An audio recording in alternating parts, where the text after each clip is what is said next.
എല്ലാ വിദ്യാർത്ഥികൾക്കും പുതിയൊരു വീഡിയോയിലേക്ക് സ്വാഗതം. ഈ വർഷത്തെ LBS പാരാമെഡിക്കൽ ഡിപ്ലോമ കോഴ്സുകളായിട്ടുള്ള DPharm, DHI, DMLT ഇതുപോലുള്ള വിവിധ ഡിപ്ലോമ കോഴ്സുകളിലേക്കുള്ള പ്രവേശനത്തിൻ്റെ ഭാഗമായിട്ടുള്ള 1, 2, 3 അലോട്ട്മെൻറ്റുകളിൽ അലോട്ട്മെൻറ്റ് ലഭിച്ച വിദ്യാർത്ഥികൾക്കുള്ള അഡ്മിഷൻ നാളെ അവസാനിക്കും. അപ്പോൾ 1, 2, 3 അലോട്ട്മെൻറ്റുകളിൽ ഏറ്റവും ലേറ്റസ്റ്റ് ആയിട്ട് നിങ്ങൾക്ക് ഏത് കോളേജിൽ ഏത് കോഴ്സിലാണ് അലോട്ട്മെൻറ്റ് കിട്ടിയത് ആ ഒരു കോളേജിൽ ആണ് വിദ്യാർത്ഥികൾ ജോയിൻ ചെയ്യേണ്ടതായിട്ട് വരിക. അപ്പോൾ നാളെ വൈകുന്നേരം വരെയാണ് വിദ്യാർത്ഥികൾക്ക് അഡ്മിഷൻ നേടാനുള്ള സൗകര്യം ലഭ്യമാക്കിയിട്ടുള്ളത്. അതുകൊണ്ട് തന്നെ വിദ്യാർത്ഥികൾ നാളെ തന്നെ പോയിട്ട് അഡ്മിഷൻ നേടാനായിട്ട് ശ്രദ്ധിക്കുക.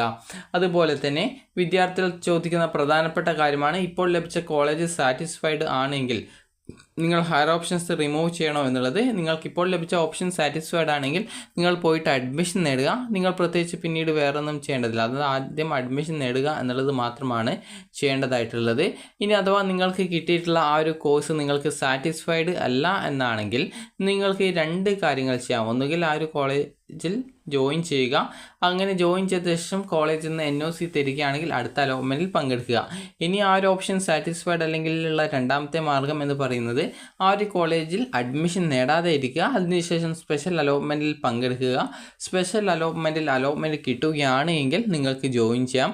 അഥവാ സ്പെഷ്യൽ അലോട്ട്മെൻറ്റിൽ കിട്ടിയ കോളേജ് പിന്നീട് നിങ്ങൾക്ക് വീണ്ടും താല്പര്യമില്ലാതിരിക്കുകയാണ് എങ്കിൽ നിങ്ങൾ അവിടെ ജോയിൻ ചെയ്തിട്ടില്ല എങ്കിൽ പിന്നീട് നിങ്ങൾ അലോട്ട്മെൻറ്റ് പ്രോസസ്സിൽ നിന്ന് പുറത്താക്കപ്പെടും. കാരണം സ്പെഷ്യൽ അലോട്ട്മെൻറ്റിൻ്റെ പ്രത്യേകത എന്ന് പറയുന്നത് അലോട്ട്മെൻറ്റ് കിട്ടിക്കഴിഞ്ഞാൽ അഡ്മിഷൻ നേടണം എന്നുള്ളത് നിർബന്ധമാണ്.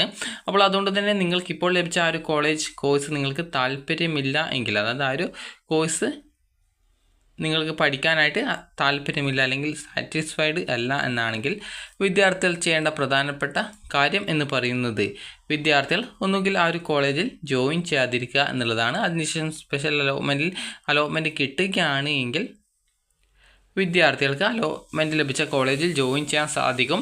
അപ്പോൾ അതുകൊണ്ട് തന്നെ നിങ്ങൾക്ക് ലഭിച്ച കോളേജ് നിങ്ങൾക്ക് സാറ്റിസ്ഫൈഡ് ആണോ എന്നുള്ളത് കൃത്യമായിട്ട് നിങ്ങൾ നോക്കുക. കാരണം ചില വിദ്യാർത്ഥികൾക്ക് ചിലപ്പോൾ ആദ്യം ആ ഒരു കോഴ്സ് സാറ്റിസ്ഫൈഡ് അല്ലായിരിക്കും.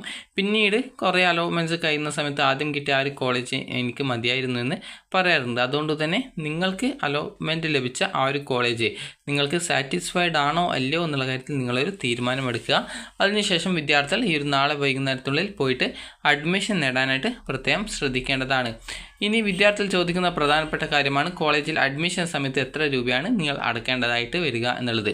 അപ്പോൾ കോളേജിൽ അഡ്മിഷൻ സമയത്ത് നിങ്ങൾ PTA ഫണ്ട്, ഹോസ്റ്റല്, അതുപോലെ യൂണിഫോം, ബുക്ക്, അതുപോലെ തന്നെ ലൈബ്രറി, അതുപോലെ തന്നെ ലാബ് ഇതുപോലുള്ള ഇവിടെയൊക്കെ ഈ ഒരു ഫീസും കാര്യങ്ങളൊക്കെ വാങ്ങിക്കുന്നതാണ്. അപ്പോൾ അതുകൊണ്ട് തന്നെ നിങ്ങൾ ഏകദേശം ഒരു 20,000 മുതൽ 30,000 രൂപ വരെ നിങ്ങൾ ചിലപ്പോൾ കയ്യിൽ കരുതേണ്ടതായിട്ട് വരും. നിങ്ങളോട് കോളേജിൽ നിന്ന് എത്ര രൂപയാണ് ഫീസ് അടക്കേണ്ടതായിട്ടുള്ളത് എന്നുള്ളത് ഓൾറെഡി പറഞ്ഞിട്ടുണ്ടാകും. നിങ്ങൾക്ക് ഏകദേശം DPharmോ അല്ലെങ്കിൽ DPharm അല്ലാത്ത കോഴ്സൊക്കെ ആണെങ്കിൽ, അതുപോലെ ഹെൽത്ത് ഇൻസ്പെക്ടർ കോഴ്സ് അല്ലാതെ അത് ആണെങ്കിൽ വിദ്യാർത്ഥികൾ അഡ്മിഷൻ നേടുന്ന സമയത്ത് പല കോളേജും 32,500 രൂപ അടക്കാനായിട്ടാണ് പറഞ്ഞിട്ടുണ്ടായിരുന്നത്. അപ്പോൾ അതുപോലെ തന്നെ ചില വിദ്യാർത്ഥികളോട് ഈ ഒരു 80,000 രൂപ അടക്കാനായിട്ട് പറഞ്ഞിട്ടുണ്ടായിരുന്നു. അപ്പോൾ അവർക്ക് ഏത് കോഴ്സാണ് കിട്ടിയിട്ടുള്ളത് എന്നുള്ളത് കൃത്യമായിട്ട് അറിഞ്ഞിട്ടില്ല. കാരണം അഥവാ DPharm ഒക്കെ ആണെങ്കിൽ അതിന് ഏകദേശം 40,000 രൂപയാണ് ഫീസ് സെൽഫ് ഫിനാൻസിൽ വരുന്നത്.